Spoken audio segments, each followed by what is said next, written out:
Okay, here we go. Good morning, everybody. It is Tuesday morning. Happy Tuesday. Hope everyone had a delightful summer. I hope you had a good Labor Day weekend. Last weekend, we didn't have a webinar on last Tuesday because it followed the market holiday on Monday, Labor Day.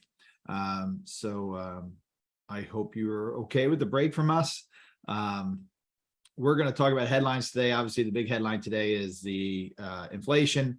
Inflation is higher than expected. I was looking at the market futures, you know, what they expect the market to open at, and it was above 200 points, kind of on the tail of some of the growth that we've had over the past few days. But then the CPI numbers came out at 8:30 and the futures were down. Last I saw about 600 points. So we're going to talk a bit about that today. I pulled all of my analyst reports out of my notes because it really will likely change after today what a lot of these analysts are thinking.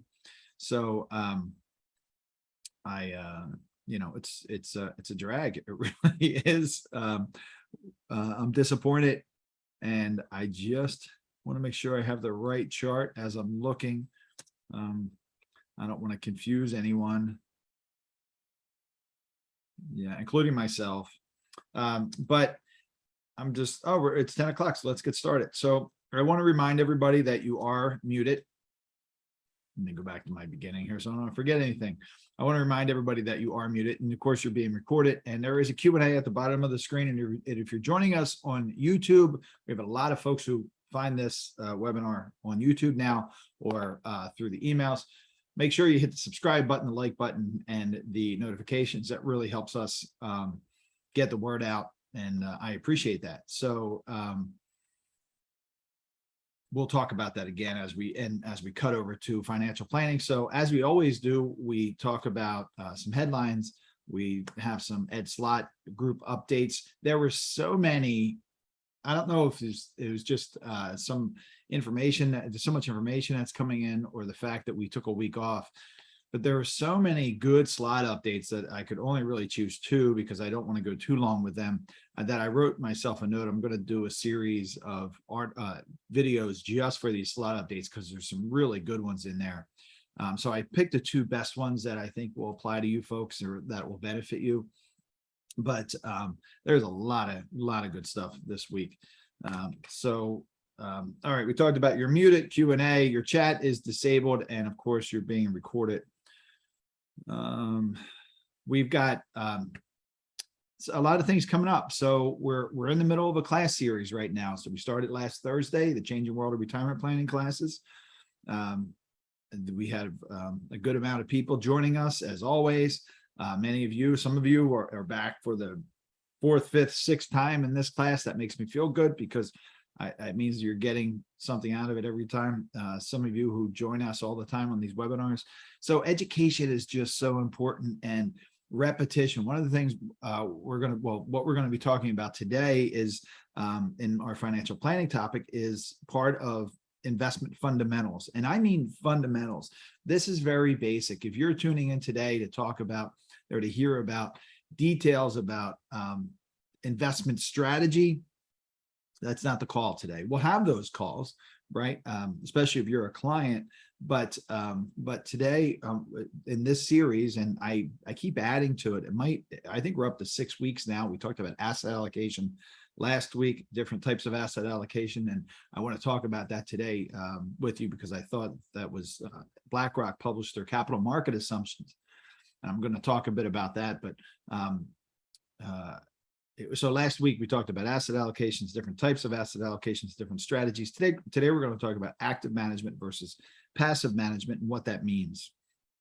Just again, very basic investment fundamentals, and it's good to review these things over and over again. Ironically, it was last September, 2 years ago, that I had, so 2020, when I had this discussion the last time. So I reviewed my own video to prepare for our discussion today, but it's good. Repetition's good. It's always good to remind yourself why you're doing things, and it helps really deepen that understanding. So appreciate you being here every week. So we've got these classes going on right now. You can still join. We have one starting tonight. You can still join. You've all received emails. If you need the registration link, just send me an email. You're going to have a survey at the end of this webinar. I appreciate you filling it out. It's so helpful to me. Okay, let's talk about headlines. So, all right, where'd my headlines go? All right, well, today, the big one is inflation, of course, right? So at 8:30, we learned that inflation went up instead of down. So what the expectation was is that inflation was going to cool. So from last month, it was reported at 8.5%, outrageously high, outrageously high. You know, before I get into it, let me just do a check-in here. Can you just raise your hand if you can hear me okay and see me okay? Thank you, everyone. So let me move this up here. So last month it was reported that 8.5 was our inflation number. That was down a bit from the month before, so that was good. Things started feeling like in the markets. I'm not convinced that we're anywhere near any kind of positive movement in the market, in the economy, but the overall markets and some economists, certainly Washington, was talking about how this is positive.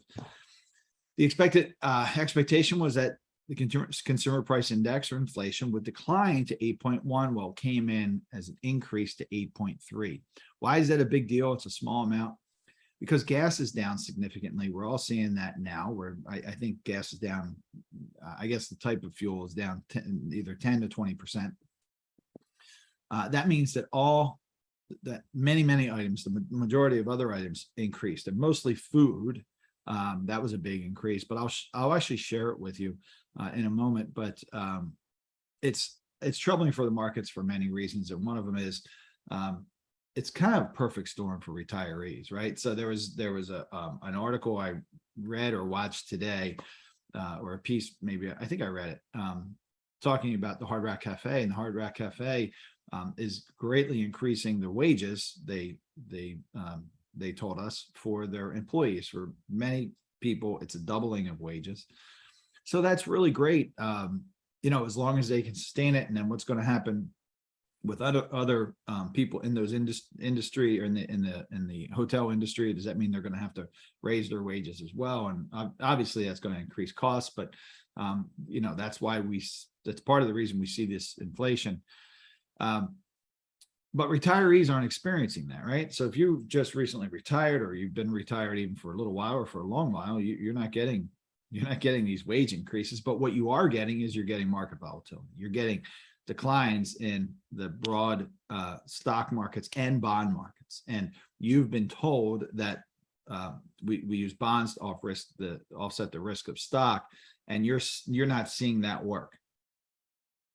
Now, it's something that I've been warning against for many years, but not the average person believes that bonds offset the risk of stock. But retirees aren't seeing that. So you're not getting the wage increases, you're getting the cost increases, and you're getting this market volatility that is pretty darn scary. And it is a perfect storm for retirees, because one thing we were taught correctly for many years, and you were taught as retirees or getting prepared for retirement, is that if you have bad years in the beginning of your retirement, it can be devastating. And that's concerning, because now what do? Do you pull your money out of the market? Do you put it into the market? How do you manage it? There's a lot of concern and a lot of worry. And I talk a lot about that worry zone in the beginning of retirement, usually a few years before retirement, a few years into retirement. You're worried about how things are going to pan out, where money's coming from. And it really, there are some studies that show that at a certain level, you don't have that worry, but I am not seeing that. Even folks that are, you know, have tens of millions of dollars are worried about where their money's coming from and how the markets are going to affect it. So this is bad news. It's bad news today that inflation's up at 8.3. It's bad news if inflation, you know, stays at 6. It's bad news if inflation stays at 5. It's bad news, frankly, if inflation stays at 4, because most people are planning for the mid 2s. We ratcheted our plan up to 3.5, and I'm wondering if that may not be enough. So it's a concern, and it's something we should continue to be concerned about. But you can go look at the details. I'm going to share my screen with you quickly, but this is from the Bureau of Labor Statistics. So I'm just pulling up my share here. So you can go right to bls.gov and there's a news release and it talks about the consumer price index. So it says over the last 12 months, all items index increased 8.3% before seasonal adjustment. And then you can see the different items. Now, what we're going to get later, this just came out at 8:30 this morning. What we'll get probably by the end of the day or over the next couple of days is a regional breakdown. I don't think they have that in here yet. But it'll show, our area, your area, if you're another part of the country. But that certainly helps. Just raise your hand if you can see my screen. It says BLS Consumer Price Index, please. Great, thank you. And again, if you see me looking around, I've got a few different monitors, so I don't want you to think I'm being distracted. I'm just, I have your questions and whatnot on one. I have other information over here. But you can see here that food increased. I'm over here. These are the items. Food increased 0.1%. Now, again, that may not seem like a lot, but it's any increase is no good considering where we started. Food at home, food items, 0.8%. That's worse, obviously. Food at home is 0.7%. Food away from home is 0.9%. Energy is down. You'll see 5. Gasoline, all types of gasoline is down 10. I heard it reported earlier that it was down 20, but the Bureau of Labor Statistics is saying down 10, so I'll believe that one. But other energy services, electricity is up significantly, 2.1%. Month over month is a lot. All items less food and energy. I'm sorry here. Utility piped gas service 3.5, huge increase. All items less food and energy 0.6%. So all that adds up to an increase of 0.2%, which is not good. 11.4% food at home over the last 12 months. Look at that. That's huge. Energy is still up to 23%. These numbers are just astounding. We can't keep it up, right? We just can't keep it up. We've got to take measures. So what are those measures? The Fed now, right? Somebody said, one of the commentators on CNBC this morning said this means that the Fed's taken the 0.75% interest rate increase that they had in pencil and they've darkened it in the pen. So the Fed's behind the ball a little bit. Everybody knows that increases have to continue to happen, and that's going to cause a lot of potential issues going forward. Things are going to cost more. It's going to slow housing, as the housing's already slowed. It's going to be more expensive to buy cars. It's going to be more expensive to finance just about anything, and it's likely to continue. And this is what they want to do. They want to dampen the economy. So that I believe that we really, looking back, we've been in a recession really probably since the COVID drop of 2020, if we're being realistic, and not finding ways not to say that we're in a recession. But if I'm wrong, this will certainly help drive us into a recession. So I don't want to be the bearer of bad news, but it's not great news today. So we talked about wage hikes. We talked about the perfect storm.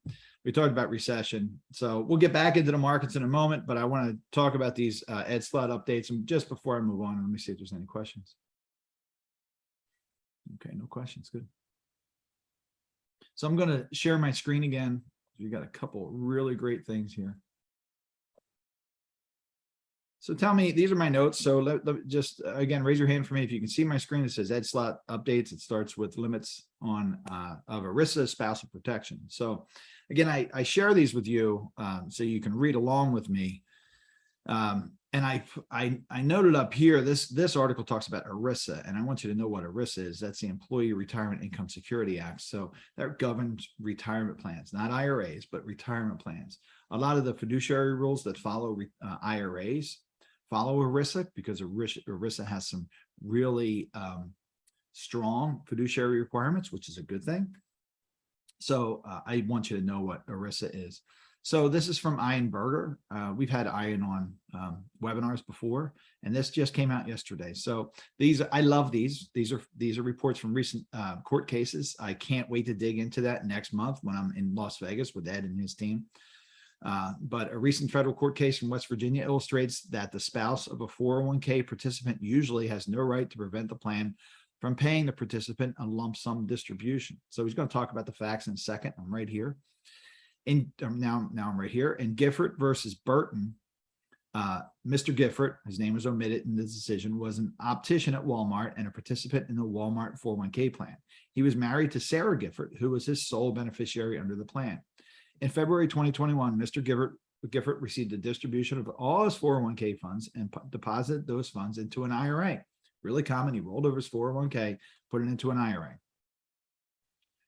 So his wife was 100% beneficiary of the 401k. He rolled it into the IRA, and he named his daughter, Emma, a 90% beneficiary of his IRA, and his wife a 10% beneficiary. So Mr. Gifford didn't obtain spousal consent from Sarah before receiving the 401k distribution. Sarah sued, arguing the ERISA required her consent to the payout. Well, she lost. ERISA does ban certain retirement plans from paying lump sums to married participants without spousal consent. For those plans, married participants must have their distribution paid in the form of a qualified joint survivor annuity, unless the spouse gives consent to another form of payment, such as a lump sum. A qualified joint survivor annuity pays a monthly benefit over the participant's lifetime, and if the spouse outlives the participant, pays the spouse a monthly benefit over the spouse's remaining lifetime. I'm right here. However, this spousal consent requirement does not apply to most 401k plans. It only applies if a 401k plan offers a lifetime annuity as an optional form of payment and a married participant elects the lifetime annuity. Most 401k plans don't offer a lifetime annuity. Since the Walmart plan falls into that category, Mr. Gifford didn't need Sarah's approval before electing a lump sum. Note that unlike most 401k plans, the spousal consent rule does apply to all ERISA-covered defined benefit pension plans. So that got a little confusing. So he's saying most 401k plans don't have this. Then he talks about ERISA-covered defined benefit pension plans. They're different, right? So I appreciate that he added it in there, but it makes it a little confusing. Basically, Mr. Gifford can do this, can't he? Sarah didn't like it, but he can roll this into his 401k, change beneficiaries. Now, maybe that's what he meant to do. It may not be what he meant to do. You know, we've seen a lot of mistakes with beneficiary designations. That's why you have to review them each and every year. Yes, write them down, keep record of them. You know, you don't just assume, oh, I know what that is, because sometimes people get it wrong. The person on the other end of the phone, you fill it out on the form wrong online. You know, a lot of these IRAs and 401k plans are dealt with by folks at a phone center or or in a chat, and on forms you fill out online. It's really easy to do these incorrectly. So you've got to review them every year. Second type of spousal consent does apply to all 401k plans subject to ERISA. Most 401k plans are subject to ERISA. Exceptions include the Federal Thrift Savings Plan and solo 401k plans. You know, it always interests me how the federal government removes themselves from their own requirements. So they're not subject to their own rules governing 401k plans or retirement plans, the Federal Thrift Savings Plan. This rule requires the spouse of a married employee to agree to the employee's designation of someone other than the spouse as a 401k beneficiary. So if Mr. Gifford had attempted to name daughter Emma as his 401k beneficiary, wife Sarah would have needed to consent to that designation. But that wasn't what happened, right? Sarah was 100% in the 401k, rolled it to an IRA, and he changed it to his daughter. Sounds like maybe that was the intention.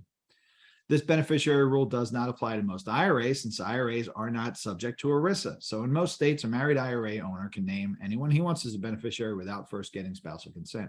However, in community property states, spousal consent to a non-spouse beneficiary is required for IRAs open during the marriage. So again, important to know what rules follow under your state. These rules are helpful to a married person like Mr. Gifford, who wants to leave his retirement funds to someone besides his spouse. Once eligible, that married person can receive a lump sum 401k payment, roll over those funds to an IRA, and designate anyone as a beneficiary. In most cases, neither the 401k distribution nor the IRA beneficiary designation requires spousal consent. I thought that was really interesting. I hope you did too. So this is from the mailbag. So the mailbag is when people write in questions and then someone from the Slott team answers. The person answering today is Sarah Brenner. You've all met Sarah Brenner for sure. By law, the question is, I'm down here. By law, I must withdraw a certain percentage from my retirement accounts to meet the required minimum distribution. So after age 72, you have to take a certain amount from your IRAs and your 401ks, any retirement plan. and I will have to pay taxes on that amount. The percentage amount I must withdraw is based on the value of the accounts as of December 31, 2021, at which time the market was very high. My stocks and mutual fund investments are now worth a lot less than they were in December 2021, at least 30% less, they say. Oof. This means I will have to sell a lot of my investments and reduce my retirement nest egg in order to meet the RMD percentage of value. Now I'm down here in this paragraph. I know that if all my investments were in a Roth IRA, I would not have this problem. However, I cannot be alone in this and wonder if the feds have any plans to give some relief to us seniors. Barbara, what do you think the answer is, folks? Not likely. Hi, Barbara. Sarah writes, the volatile markets have left many account owners in the same situation as you. I'm going to let you catch up with my scroll. I'm right here. Required minimum distributions for 2022 are calculated based on December 31st, 2021 balance. Many account owners have seen their accounts decline in value since then. Unfortunately, this time around, there have been no signs that Congress will be providing any relief. This happened during the Great Recession. If you remember, they gave a stay of required minimum distributions because the markets were down so much.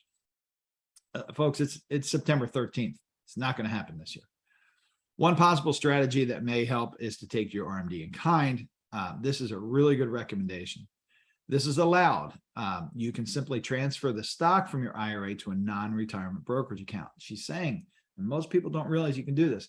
Let's just say you have, Apple stock in your IRA. It's significantly down. You have to take $20,000 out of your IRA, and you have $40,000 in Apple stock. You can take half of that holding and transfer it out into a non-retirement account. You've distributed it from your IRA. You're going to pay tax on that distribution, right? So you may have to, if you don't have cash in your IRA to pay the tax, or you don't have cash on the side to pay the tax, you may have to liquidate something else to pay the tax. But you can take that $20,000 in Apple in this example, not a recommendation, of course, but and move it over to a non-retirement account, not to a Roth. You can't do that. That's a conversion, but a distribution, move it to a non-IRA account, and that's considered a distribution. And then that will answer part of Barbara's problem for sure, because if Apple recovers, when Apple recovers, hopefully, she'll still own the position.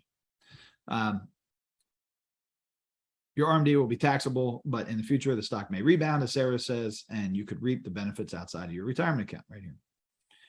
And then Sarah goes on to say, you mentioned Roth IRAs. Now, when account values are low, is a good time to consider converting, moving money from a traditional IRA to a Roth IRA. And you can do that in kind as well. So you can, if you want to do a conversion, you have to do your RMD first. You have to take care of that. But if you want to do a conversion, you can convert that same position. If using Apple as an example, let's say you distributed $20,000 worth, and now you have another $20,000, and you want to convert that $20,000 to a Roth. You don't have to sell Apple and then rebuy it in your Roth. You can just move it over, and that's considered a conversion. Of course, you're going to have to pay tax on it. That's the rule. But now it sits in a Roth IRA. And of course, you're not required to take any required minimum distributions out of your Roth. So this is another really, really good reason to have a plan for converting your traditional IRA to a Roth IRA, if it makes sense for you, because you don't find yourself stuck in this situation. And another part of it is, shouldn't you have planned to have these distributions come out? Yes. So with our strategy of account segmentation, we know what the planned required minimum distributions are.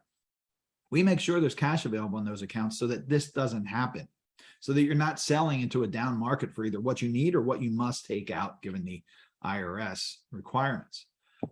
So this is a really good example of why account segmentation and frankly principal protection is a good idea. So most people miss the mark with that. Everybody does asset allocation in some fashion. Many people also have some kind of level of principal protection, but hardly anybody does account segmentation. Account segmentation is simply when you have assets set aside for each period of your time when you're going to need to draw on those assets. So you really should have, our segment one, our first account segment one right now, and since about March, probably has 70% in cash. But it certainly should have somewhere around 30%. It's different for everybody, so it's not a blanket recommendation, but that would have solved Barbara's problem, wouldn't it? Next question. I inherited an IRA from my father. I'm right here. I'm interested in converting this IRA to a Roth IRA. How do I go about getting this done? Thanks for your help. This person inherited this IRA. Now he wants to convert it to a Roth IRA. Is that possible? Well, no, I think you all know that you can't, a traditional IRA, or excuse me, inherited IRA cannot be converted to a Roth IRA. So Sarah writes, Barry, unfortunately, you're not allowed to convert the IRA you inherited from your father to a Roth IRA. The rules do not allow non-spouse IRA beneficiaries to convert. This is a strange quirk in the tax code because non-spouse beneficiaries of employer plans are permitted to convert. Congress may change this rule someday, but right now we're stuck with it. All right, and I think that's everything. Yes, that's everything. Let me stop my share. I see a question. Stand by. All right, Roseanne asks, I converted my IRA to my Roth. Hold on, I gotta get us over here. I converted my IRA to my Roth before I have completed all of my RMDs. I was never told I couldn't do it until after completing my RMD. Oh, goodness. What are the consequences for this action? So this is very specific. So folks, RMDs, the first thing out of the IRAs are have to be RMDs. So if you're converting, you've got to first take care of those RMDs. Roseanne, this is very specific. Send me an email with your situation and I'll answer it directly. Good question. No, I'm sorry you're in that situation. And this is a really good example, folks, why you don't want to do these things on your own, right? You want to make sure that you've got a professional who's knowledgeable, who knows this, helping you with this. But really, good question. I appreciate you bringing that up. I'm actually going to make myself a note. Okay. We'll cut that out of the recording, but all right, moving on. Let me pull up I'm sorry to hear about that, Roseanne. That's a very frustrating situation. All right, let's talk about the markets. So things are going to change likely this week. Dow's down about 700 points today. Right now, the SP 500, I don't see it yet. So year to date, as of the end of the week last week, September 9th,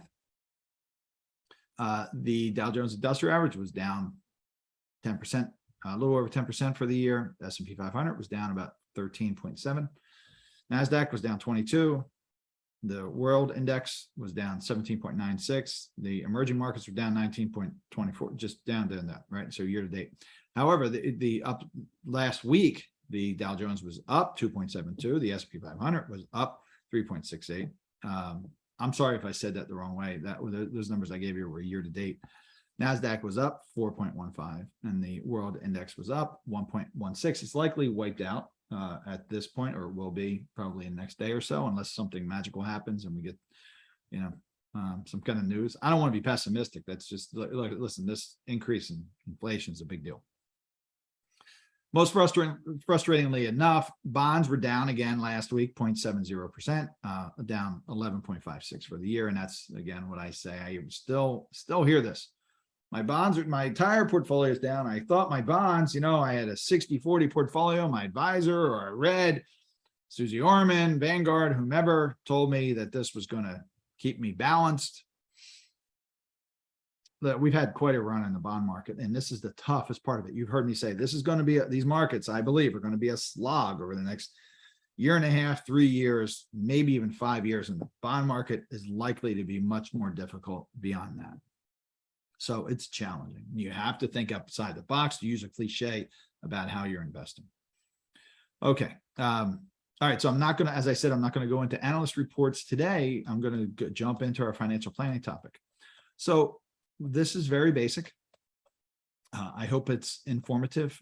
We want to talk about passive versus active management. So let me share my whiteboard here. Let me just do my, whoops, I'm going to do that.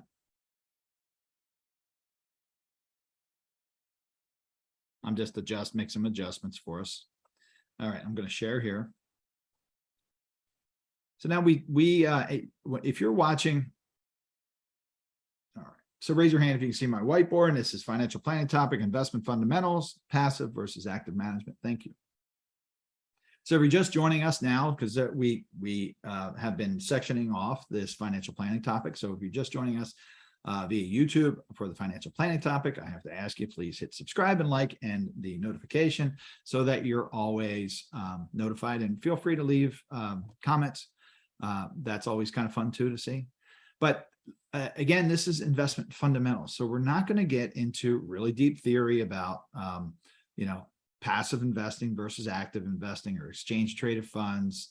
We're going to talk about very general about what these are, because you hear these things out there: passive investing, ETFs, active investing, which is better. Some people have very strong beliefs one way or the other. I was talking to an advisor a week or two ago, and they said, passive investing, you can't beat the markets. Well, there's plenty of funds and plenty of managers who do. There's many who don't. So that's the issue. But, sometimes one part of that is going to be right, and sometimes the other part of that is going to be right. So let's talk about the different parts very fundamentally. So what is a passive investment? So it's just kind of like what you're thinking of. The tools that are used for passive investing are these exchange traded funds. Oh, goodness, I don't have my pen. All right, hold on, stay with me. I don't have my stylus. Let me pull it out of my bag. I was at the office yesterday, so I was using that. So actually, you're going to see me look down here. Let me make my adjustments. Whoops. I'm moving things all over the place.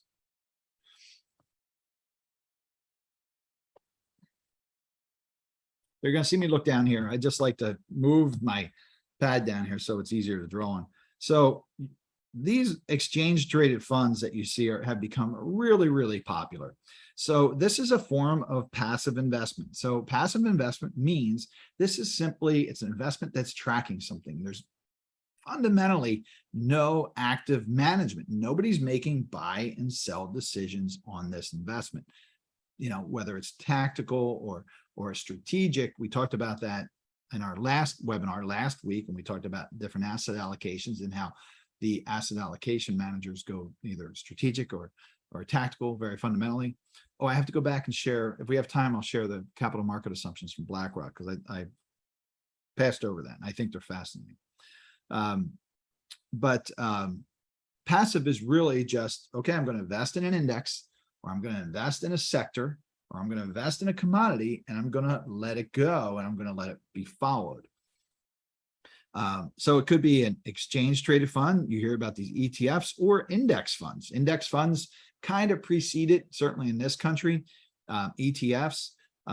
They're probably not used as much as they used to be, because, frankly, if you're tracking an index funds are mutual funds that track an index, and ETFs have some benefits, I think, over those funds. And we're going to talk about the benefits. But first, I want to talk about popularity. Let's look at how popular ETFs have become. So here is a chart from Investopedia. Folks, I love Investopedia for you and for me, frankly. But it's something you can go to answer really basic questions. This is a live interactive chart online. I couldn't make an interactive one here because it just wasn't working, but it's really simple. In 2004, look at where we were. This is actually, you know what? Let me tell you exactly what these numbers were. So we started, and there were here about 0.2 billion in exchange traded funds. What people buying exchange traded funds, all the way here to 2022, it's now 9.94 billion. So that's a lot of growth, right? I mean, it's really easy to see how popular these have become. And so they're popular in individual portfolios, right? So people buy them in their taxable accounts and their IRAs. They're also really popular in 401k plans.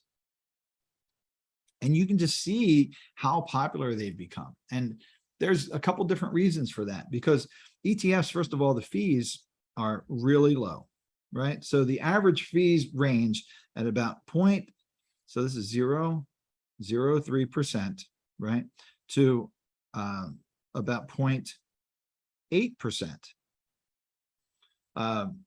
Now they can be as high, they can be a little higher, but this is, a usual range of what I'm seeing with a basic ETF. They can be as high as 0.15 for, there are some more actively managed ETFs, and I don't want to get into that because it's much different than what we're talking about. But if we just go back to the basic fees here, we're saying, okay, well, wait a minute. If I can, fees matter. They matter to us when we're putting together a portfolio, and they matter to our clients and any value that we can give them, or the value we give them. But sometimes it just doesn't make sense to pay somebody to own something like the S&P 500 if you can own it for 0.03%. And we'll talk about why you might want to do that in a moment. But one of the reasons these become so popular is because of the fee structure. The other reason they become so popular is because of liquidity, right? So liquidity, did I spell that right? So exchange traded funds compared to mutual funds, which are also a very, very popular source of investment, also in 401k plans and individual portfolios. But ETFs change, they trade during the day, right? So from the market open to the market close, you can buy and sell ETFs. That's one of the reasons we see more volatility. Now, people will say, well, the market's more volatile than ever, but you'll look at these increases in exchange traded funds. So if an individual investor can buy and sell the entire market, right? Because you can buy the SPY ETF, you can look it up on a ticker, and you can purchase it. You can also sell it. You can purchase it again and then also sell it. And you can do that multiple times in a day if you wanted to. So an individual investor opens up their screens today, or turns on the TV, and they see that the market's going to be down 600 points projected. And it's actually, last I looked, it's down more than that. They could go in, I want to, right at the open, I want to sell my S&P 500 holdings. And if millions of people do that, then you have more volatility. And also investment managers use exchange traded funds in their portfolios. Many investment managers now have these triggers that are computerized triggers that automatically say, if this happens, then we do this. If we hit this level in the market, then we sell off. If we hit this level in the market, we buy in. It's done automatically, and they're done with ETFs, and it can be individual stocks too, but a lot of ETFs are being used in these models, and they're being bought and sold automatically. So with the rise of popularity of ETFs, you're going to continue to see the rise in liquidity and also volatility, right? So there are pros and cons of this. Let me just see if I'm hitting all of my, the pros, of course. So pros, we talked about cost. Liquidity is a pro. You don't have to wait till the end of the day, like a mutual fund, to sell out of your position. You can sell it intraday if you want to, or you buy into something intraday. You can also write options on ETFs that you can't do on mutual funds. So that's a really interesting strategy as well. So pros are costs and liquidity. Cons, liquidity, right? You can buy and sell out of these, and sometimes you get caught up in a panic and you buy out and you sell out of something that maybe you should have hold on to. So liquidity is a con as well as a pro. And then we have, it moves with the index. So we have this thing called that we monitor for what ETFs we're going to use, and that's called tracking error. So let me find a blank space. I'll come back to that in a second. But tracking error looks like this. So just continuing with the S&P 500, and this is not a recommendation to buy this exchange traded fund or use this exchange traded fund. It's just an example. The SPY tracks the S&P 500. So that, when we're talking about tracking error,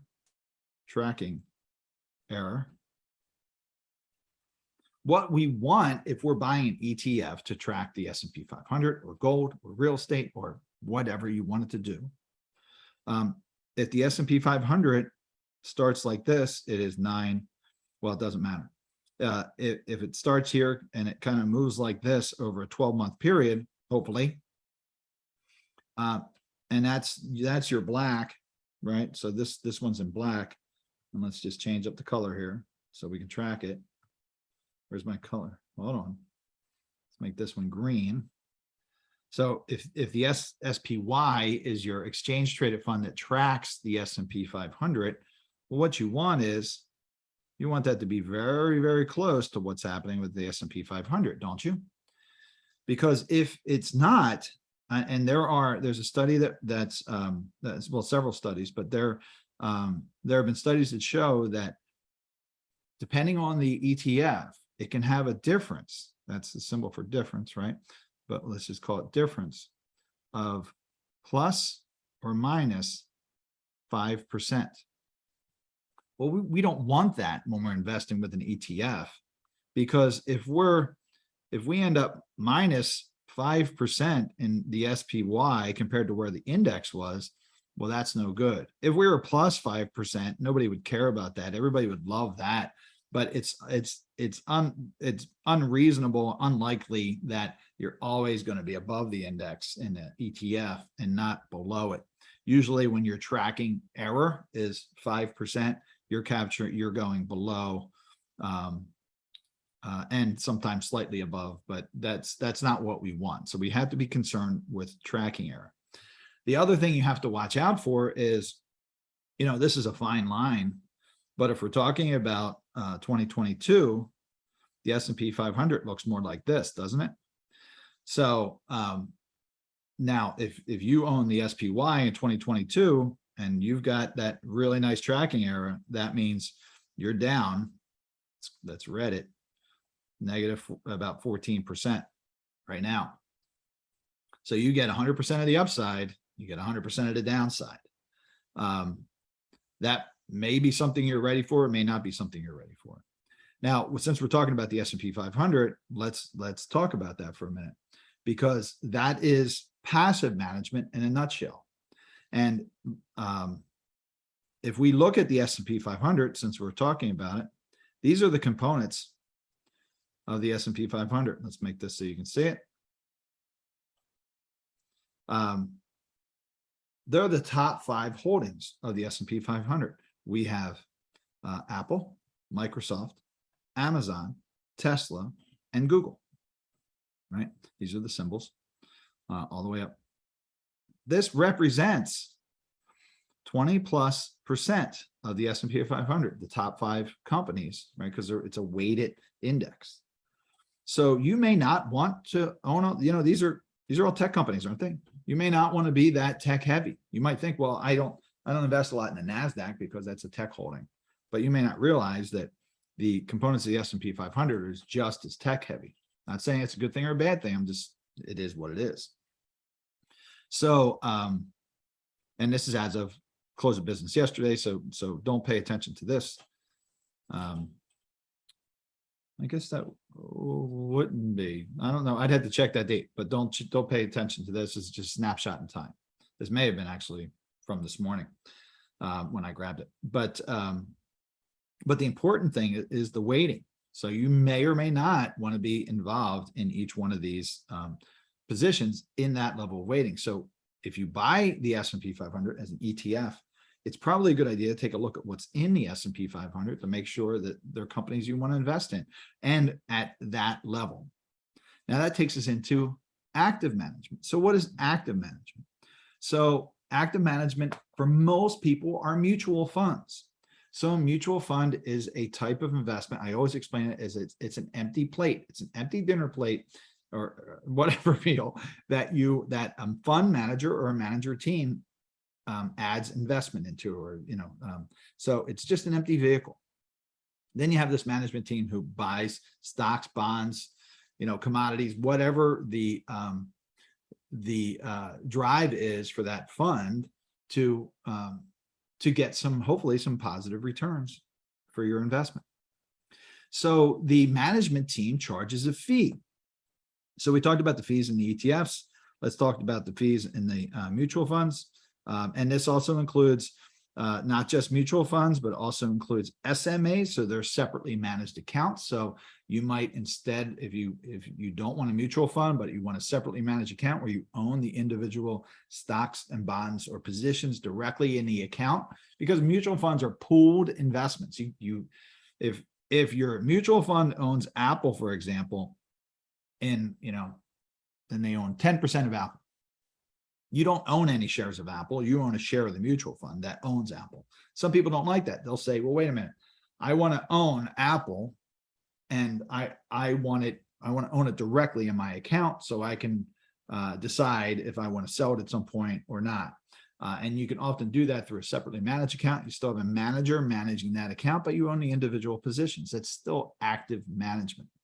Or you might have a portfolio manager. Some people might say, well, I hired this individual because they have portfolio management experience, and that's what they focus on. Or some individual investors say, I'm my own portfolio manager, and I make decisions on what's in that account or accounts at any given day. So that is all active management, and it can be individual stocks, bonds, and cash. So we talked about the fees of the exchange traded funds. What people will say a con is of active management is the fees. Now, I'm going to talk about why that may not be a con, but for example, the fees are a range of probably 0.5% to 2%. On average, it can be higher or lower, but a good average is probably 0.65 to 0.75% that I see in actively managed funds. So people will say a con are the fees, but a pro also might be, okay, we're paying an active manager, because an active manager might say, well, wait a minute, I don't want Apple, I don't want Amazon. These aren't recommendations. I want Tesla, but I want more of it. I'm okay with Google. And they'll build the portfolio around, they'll base their performance against maybe the S&P 500, but they'll pick and choose things. Or maybe they won't say, I don't want Apple at all. They'll say, I don't want 7.25% in my portfolio in Apple. I want 2%. So that's active management. Instead of just following what the index is doing, they're making strategic decisions about individual companies or bonds or cash or positions, any kind of investment position, to give a value. We measure that value by what we call alpha. So alpha, right? That's value. So for example, and if I go back to this, this example here of this tracking error, if a fund manager, let's see what color I can use. I guess I don't know how to change my colors. I'll go red. We'll call the fund manager red. So ABC fund. Now, if a fund manager says, okay, well, by using our management method, whether it's a separately managed account or a portfolio manager or a mutual fund, and let's just say the fund manager says, okay, now because of what I've done, I've smoothed this a bit, and we're still down, but we're down 10% for the year. And I'm not going to sit here and say that mutual funds, there are definitely mutual funds that are up, right? But I'm comparing this to an S&P 500 based mutual fund that tracks, that is indexed to the S&P 500, and you may or may not understand that. But that would be a significant value, wouldn't it? So that is value. So if you're down 10% because you paid your fund manager, for example, 0.5%, your positive value to that is 9.5%, isn't it? That means when the market returns, you're going to have less of a hole to crawl out of. And of course, it could also be on the other side of it. It could be that this manager says, we haven't lost anything. Well, then that's tremendous, right? That would be a really great score. And that fundamentally is what we call alpha. That is the value you get for paying that fee. So don't always get caught up in the fee. The problem with mutual funds specifically is that, out of all the funds out there, about 92% of them stink or are mediocre. So, mutual fund companies kind of put together this answer, and I actively management funds, I should say. That includes SMAs, that includes portfolio managers, and that includes mutual funds. They all charge fees because there's an individual or a team deciding these things, right? What's held in your position, and you have to pay them a fee. So there has to be a value. So the problem is that if we evaluate active management, about 92% of the active management out there stinks or is mediocre. And we don't want to pay for mediocrity or certainly to stink. That simply means instead of adding value, they're either dead on the S&P 500. Well, now it costs you 0.5% just to track the index. You could have done that at 0.03%. That's where people make the argument that the ETFs can be more efficient. Or sometimes they do worse. Those actively managed portfolios could be down 20%. Now you've paid to be down more. That stinks. Or if the markets are up plus 10% and your actively managed portfolio is up 8%, you've paid not to grow as much. Well, that's no good. And unfortunately, that's where about 92% of the active management lives. So that only leaves about 8% that are excelling. And that's a really, really small amount considering the thousands and thousands of mutual funds and actively managed portfolio managers out there, SMAs and portfolio managers. So our work is really done when we're using active management. Our work is really done by evaluating these 8% and finding the 8% that are out there. And we have really sophisticated and great tools to find them. And then you have to monitor them. It's a lot of work, but you have to also monitor these ETFs because you can't just buy an ETF and watch it go. You have to, is it tracking well? Does it still make sense? So the answer often, in my opinion, is a blend. We'll use active management where it makes sense, where we can't find where we think a manager or a management team will add value to an investment area. We'll use exchange traded funds or passive management where we just can't find a manager that's going to outperform that sector, right? The S&P 500 is a really, really good example. For large companies like that, we'll definitely typically use an exchange traded fund. So I hope that makes sense. Let me just make sure I've handled all of them. So we talked about the pros of active management. You could have better returns. The cons are cost, transparency. We talked about transparency. So you may or may not know, you're not going to know what's in the actively managed portfolios. Now, if you have an SMA, you'll know day to day what's in there. But for mutual funds, you really won't know until they publish the reports. And by the time they publish the reports, they're pretty much changed. You'll see, you can go on Morningstar and see maybe their top 10 or 20 holdings, but there's not a lot of transparency there. The ETFs are very transparent because we know what's in the index. So that's good. And we talked about top 5 companies in the S&P 500. So I think we've covered it all. The answer, again, in my opinion, is a blend of both. I don't think there's one right answer on either side of the argument. I think it's important to always look for the talent out there. And we've seen, we've certainly seen active management perform better on the upside, better on the downside, but they are pocketed. There's very few areas where it lends the value. And that's what we have to look for and strive for every single opportunity. So I'm looking for my cursor. There it is. Yeah, and we review these all the time, right? So really, you should be reviewing these once a quarter to make sure that it still works, whether that ETF still works, whether that mutual fund or that active management works. It's an ongoing process. So I hope that was helpful. No questions. I look forward to seeing you all on next Tuesday. If you're taking class tonight, I'll see you tonight. There is a survey at the end of this webinar. Please fill it out. I'd appreciate that. If you're watching this on YouTube, you don't get the survey, but you can always register to join us on our weekly webinars. And I hope that was helpful. Have a great day. We'll see you soon. Take care.